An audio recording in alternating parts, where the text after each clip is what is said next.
নমস্কার বন্ধুরা, মালতীর হ্যাংলা ছেলে তোমাদের সবাইকে স্বাগতম। আজকে তোমাদের জন্য দারুণ একটা রেসিপি নিয়ে এসেছি। আমি নতুন রেসিপি, একটা ইউনিক রেসিপি আজকে তৈরি করবো। আমি চাল পটলের জন্য দেখো বন্ধুরা, আমি পটলগুলো ভালো করে কেটে ধুয়ে ভালো করে কিন্তু রেখেছি সুন্দর করে। আর পটলগুলো দেখো আমি কীভাবে কেটেছি, একটা ফুলের মতন হয়েছে পটলগুলো। আমি সেটা এইভাবে কেটে নিয়েছি, কাটাই কোনো ব্যাপার না। কিন্তু এই পটলগুলো আমি এবার ভালো করে, পটলটা আমি যে ভাজবো, আমি কিন্তু এই পটলটা কোনো কালার হবে না সেরকম আমি ভাজবো। এবার কড়াইতে আমি তেল বসিয়ে দিয়েছি। এবার পটলগুলো আমি দিয়ে দেব, ঢাকা দিয়ে পটলগুলো ভালো সিদ্ধ হয়ে যাবে, কিন্তু কালার হবে না।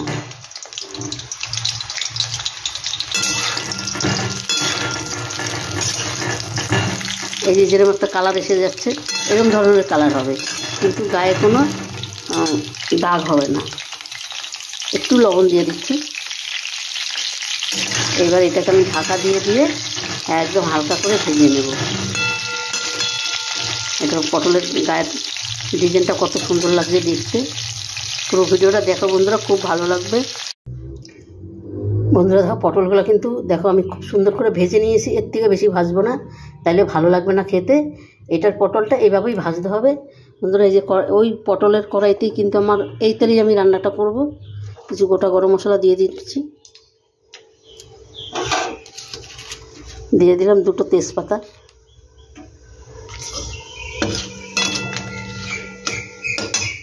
একটু হালকা ভাজা করে নিলাম। দিয়ে দিয়েছি কিছু কাজু,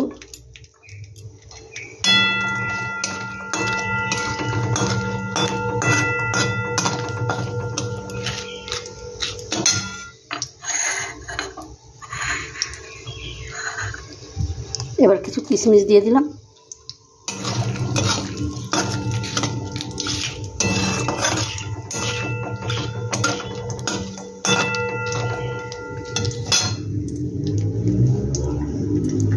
চালটা আমার দূরে রয়েছে, আমি চালটা একটু নিয়ে আসছি।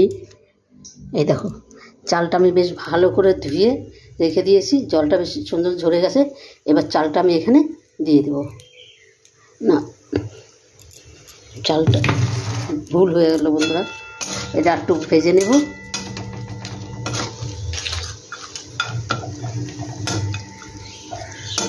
এইখানে আমি দিয়ে দেব আদা আর কাঁচা লঙ্কা বাটা।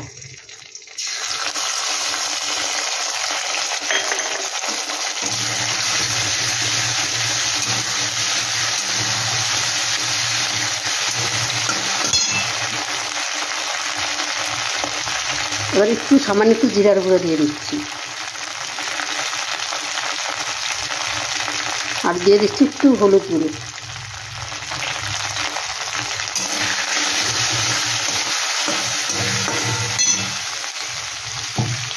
এবার চালটা আমি দিয়ে দেবো। চালটা কিন্তু একটু ভালো করে ভাজতে হবে। চালটা ভালো ভাজা হলেই কিন্তু তোমার ভাতটা কিন্তু খুব সুন্দর ঝরঝরে হবে। বন্ধুরা চালটাকে দেখো আমি কিন্তু সুন্দর করে খুব ভেজে নিয়েছি। এবার এটার মধ্যে আরও কিছু আমার বাকি আছে দেওয়া। এখানে আমি ওই যে পটলটা ভেজেছি, সেই পটলটা আমি দিয়ে দিচ্ছি।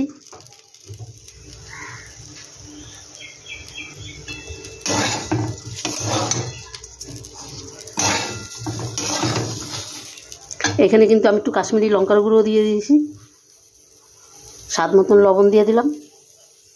লবণটা কিন্তু আমি আগে দিই নাই, তাই লবণটা আমি দিয়ে দিচ্ছি।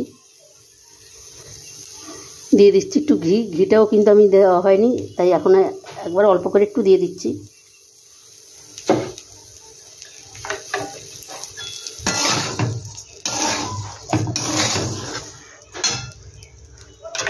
তার সাথে বন্ধু আরেকটা জিনিস দিচ্ছি,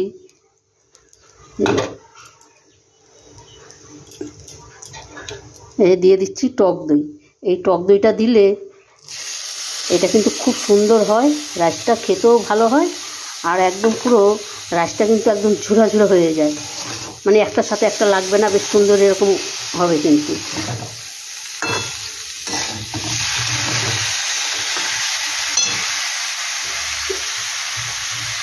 দাঁড়াচ্ছ না? হ্যাঁ বলো। হ্যাঁ রাখো, রেখে দাও। দিয়ে দিলাম জল, এটা কিন্তু গরম জল, আমার গরম জল করে রেখেছি, সেটাই আমি দিয়ে দিচ্ছি।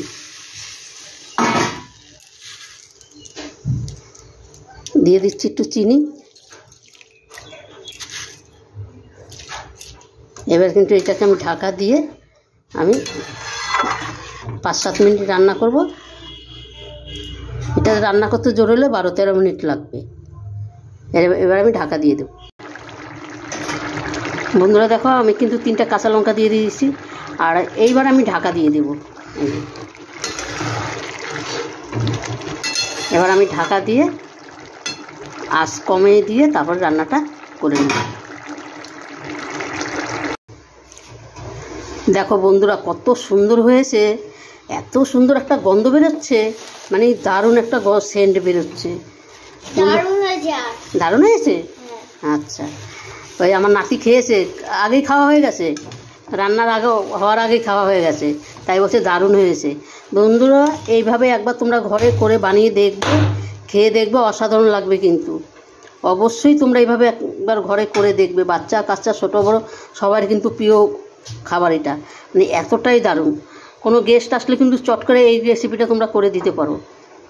আমাদের রেসিপি করে আমাদের সময় লাগে, কিন্তু তোমাদের টাইম লাগবে না, এতটাই দারুণ লাগছে। বন্ধুরা রেসিপিটা ভালো লাগলে অবশ্যই লাইক কমেন্ট শেয়ার করবে, বেশি বেশি করে শেয়ার করে দিও। আমি একটু ঠান্ডা করে তোমাদের দেখাচ্ছি আবার। বন্ধুরা দেখো, নামিয়ে দিয়েছি, আর কত সুন্দর লাগছে দেখতে, অপূর্ব লাগছে। কিন্তু বন্ধুরা একবার হইলো এইভাবে তোমরা তৈরি করে ঘরে তৈরি করে দেখবে, খেতে কিন্তু অসাধারণ হয় একদম। কি বলবো, কিছু বলার নাই। তোমাদের রেসিপিটা কেমন লাগলো বন্ধুরা, তোমরা লাইক কমেন্ট শেয়ার করো। আর প্লিজ আমার চ্যানেলে নতুন বন্ধুরা থাকলে প্লিজ প্লিজ আমার চ্যানেলটা সাবস্ক্রাইব করে দিও। মানে এতটাই দারুণ, কি বলবো তোমাদের, অসাধারণ অসাধারণ। বন্ধুরা রেসিপিটা ভালো লাগলে তোমরা লাইক কমেন্ট শেয়ার করো, চ্যানেলটা একটা সাবস্ক্রাইব করে দিও। তবে বন্ধুরা আজকে আসছি, কালকে আবার দেখা হবে নতুন কোনো ভিডিও নিয়ে। ঝড় ছাড়ছে, তোমরা সাবধানে থেকো, ভালো থেকো, সুস্থ থেকো।